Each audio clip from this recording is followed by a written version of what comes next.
A juvenile in West Fargo is saved at the edge of a water pit after wandering from his family. The life-saving program used by police. New insight into why North Dakota's COVID positivity rate is so high. Plus, you have to call somebody and go, can you give me 30 days? Can you give me some time for this? You're basically begging, and it's crazy. As people across the country wait months for unemployment payments, we look at the backlog here and what's being done about it. Valley News Live at 10 starts now. Live from Fargo and serving you on TV, online, and on the go. This is Valley News Live at 10.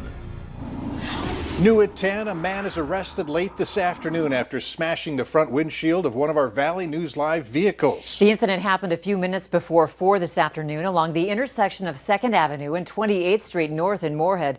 Our reporter, Joshua Pagaro, was preparing for a live shot when the man made several statements about the media. Pagaro says the man then grabbed an object from a parked vehicle and smashed our windshield.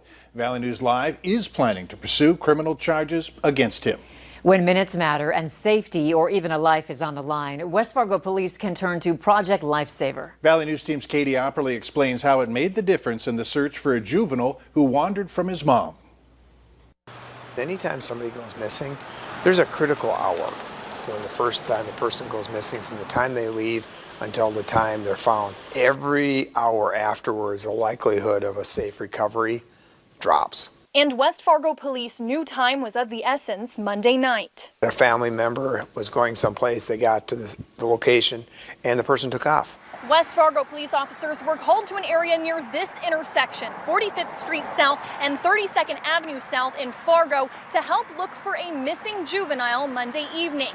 They were able to use their technology to track that person for over a mile. The technology is part of the Project Lifesaver program. Luckily, the family was signed up through the West Fargo Police Department. It's a wrist device or ankle device, and it's really similar to a smartwatch.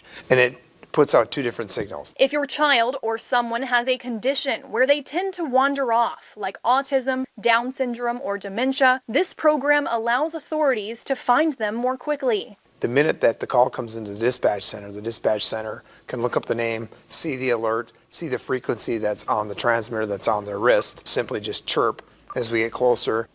In this case, the device sent police here, where they found the missing juvenile near this water pit in a construction zone. Right now, pools of water are probably down to 60 degrees.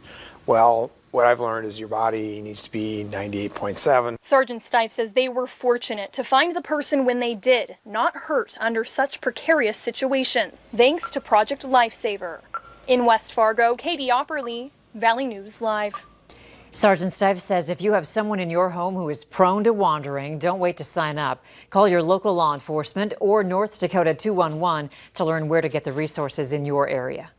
A Moorhead City Council member wants to see more restrictions on payday loans. Heidi Duran proposed an ordinance that would protect people from payday loan traps, or when someone is unable to dig themselves out of the loan and ends up in continued debt due to extremely high interest rates. This ordinance, as proposed, would restrict the loan businesses, capping interest rates at 33% and limiting the number of loans someone can take to 2 per year. Duran says this is more important than ever as people experience financial hardship during the pandemic. The daily positivity rate for COVID-19 has climbed to 12.18% in North Dakota. There are 235 new cases reported today, along with 2 more deaths. Overall, 172 people have died. Minnesota is reporting 432 new cases of COVID-19, along with 5 new deaths. More than 1,900 people have died from the disease. The 12% positivity rate sounds high, but there is a reason. The North Dakota Health Department is changing the way it reports the rate. The rate was previously calculated using total tests as the denominator, but now they're only counting susceptible test encounters, or unique people susceptible to the virus. State health leaders say the new equation will exclude people who were tested multiple times or who had previously tested positive. They say this will make the daily positivity rate more accurate. Sometimes people think we might be doing this to make our percent positivity go down, and that's actually not the case here. We are trying to give the best possible data we can, and that does result in a slight increase. Schramm says the positivity rate will only change slightly. He says it will only be 1 to 0.2% higher than previous calculations. North Dakota's Supreme Court has denied an appeal by the parents of a college student found dead after becoming an informant to drug investigators. The parents of Andrew Sadek sued the Richland County Sheriff's Department, one of its deputies, and the county. They alleged Andrew was killed because he was coerced into becoming a drug informant. The judge ruled there was no evidence that the sheriff's deputy directly caused Sadek's death or that the county acted negligently. A troubled nursing home in Moorhead is being cited for abuse. The Centers for Medicare and Medicaid Services found that the Moorhead Rehabilitation and Health Care Center failed to report abuse.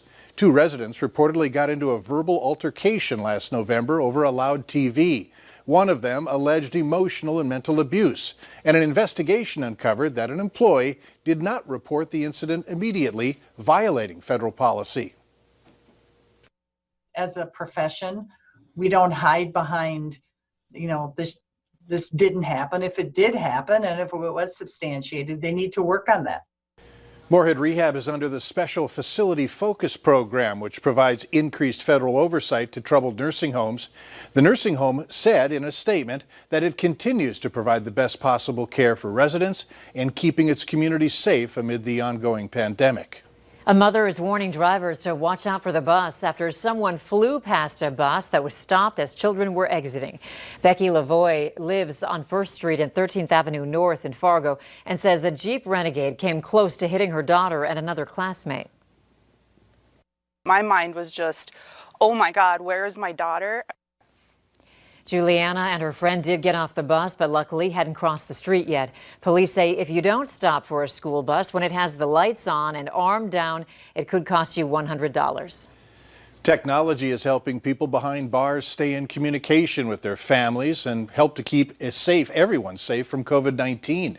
The pandemic brought in-person visitations to a halt a few months ago. However, the state penitentiary teamed up with Securus to provide extra digital communication linking incarcerated parents and their children.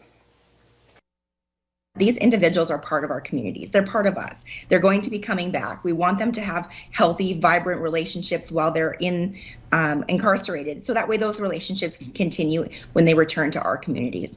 In the long term, it's hoped that free video conferencing can be offered for those in jail and their families. It is just a rumor at this point, but it's raising concerns for the Clay County Sheriff. The possibility that a trial for former Minneapolis police officers charged in connection with George Floyd's death could be held at the Clay or Stearns County Courthouse. An attorney representing one of the former officers mentioned that option. The Clay County Sheriff says while the venue change is merely a rumor right now, the possibility still concerns him, as it would be a manpower nightmare. These 4 are charged in connection with Floyd's death. The sheriff says he has not received any information that the venue change is going to be official and says as far as he's concerned, they can keep it in the metro. The city of Louisville, Kentucky has reached a $12 million settlement with the family of Breonna Taylor. The settlement comes 6 months after she was killed during a police drug raid in Louisville and includes several police reform policies, including changes to how search warrants are approved and executed, as well as the expansion of random drug testing of officers. Although the settlement is viewed as a step toward justice, Breonna's family and attorneys agree that they will not stop until the officers involved are indicted for murder. Still ahead tonight on Valley News Live at 10, unemployment payments backlogged across the country, how long you may have to wait to receive your first payment. Up next, Hutch joins us with a look at when we'll see frost again in the forecast.